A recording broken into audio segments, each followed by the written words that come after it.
Bonjour à tous chers mortels, c'est Dragmar, on se retrouve avec les lectures manga et j'ai pris 3 titres complètement au pif. 3 titres qui m'ont un tout petit peu marqué. Bon, si, non, il y en a quand même un dans le lot qui m'a vraiment beaucoup marqué. Et 2 autres, c'est plus histoire d'en parler vite fait comme ça. Parce que là, j'arrive à un point où tout ce que je vous présente chaque semaine, c'est des trucs forcément, il y en aura dans le lot, ce sera génial, et d'autres pas forcément. On va garder le meilleur pour la fin, j'attaque dans l'ordre de ce qui a été cool. Rail Girl tome 7, c'est un manga que j'apprécie énormément, qui va se finir en 12 tomes. Alors, très peu de gens le connaissent, il se vend pas des masses, je crois que je dois faire partie des rares personnes à lire ce manga-là.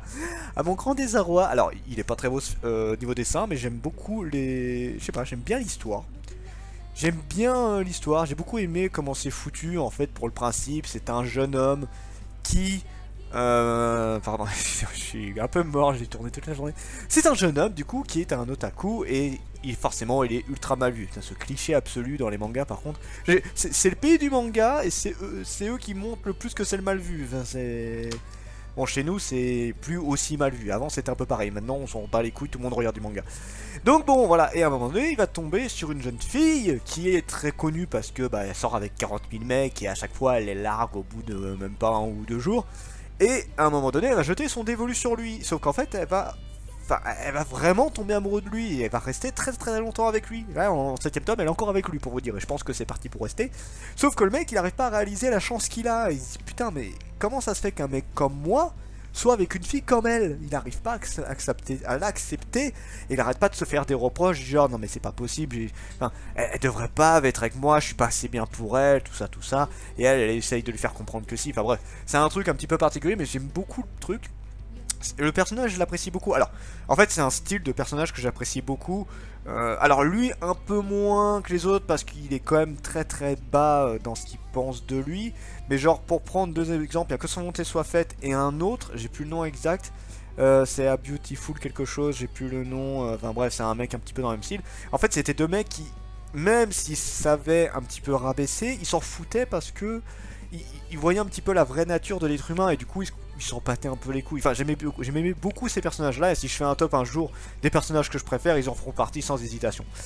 Donc là, du coup, on a une avancée plutôt classique. J'ai beaucoup aimé le set dans le sens où là, on a eu quelques petits changements d'habitude. Parce que on est plus ou moins actuellement à chaque fois sur nos 2 héros qui sont un petit peu sur des problèmes de groupe. Là, c'était plus un truc vraiment à part où genre on voyait sa copine qui était dans un truc à elle, le héros qui était dans un truc à lui. Donc bref, on a eu quelque chose d'assez sympa en soi. Rien d'exceptionnel, c'était un tome 7 plutôt classique, mais j'ai bien aimé. Ensuite, nous avons Goblin Slayer Year One tome 2. Alors, j'ai limite, je dis bien limite, en ce moment, une préférence pour les Year One.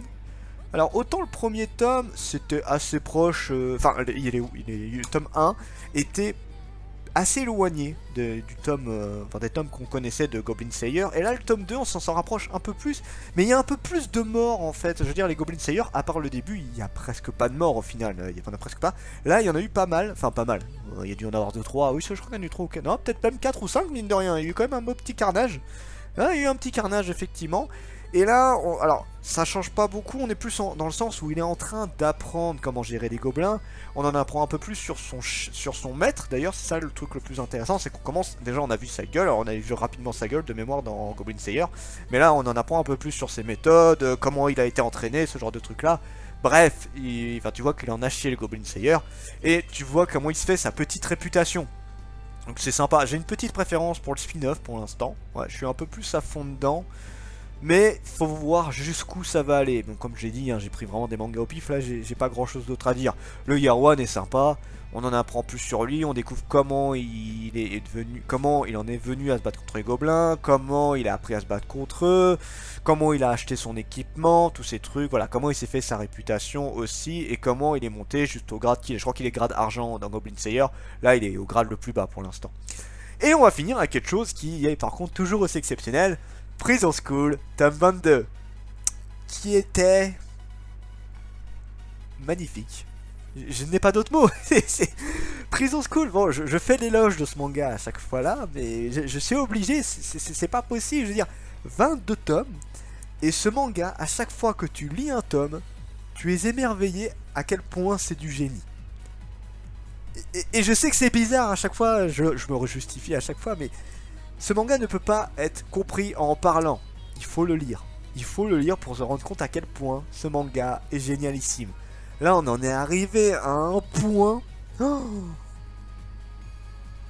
c'est dur de pas vous spoiler parce que là, il y a tellement de trucs. Je veux dire, en 22 tomes, il s'en est passé des choses. Et là, on est un peu à une bataille décisive. En fait, c'est dur parce que j'ai envie de tout vous raconter, mais je peux pas. C'est trop de spoil. Le tome 22 était génial. Et il était merveilleux. Là, on a eu un combo absolu.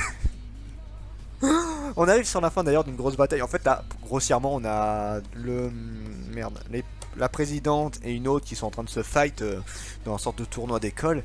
C'est parti tellement loin. Quand tu lis ça, t'es en mode oh, c'est quoi tout ce bordel? C'est génial. C'est tellement génialissime. Donc voilà, c'est une lecture manga un petit peu what the fuck.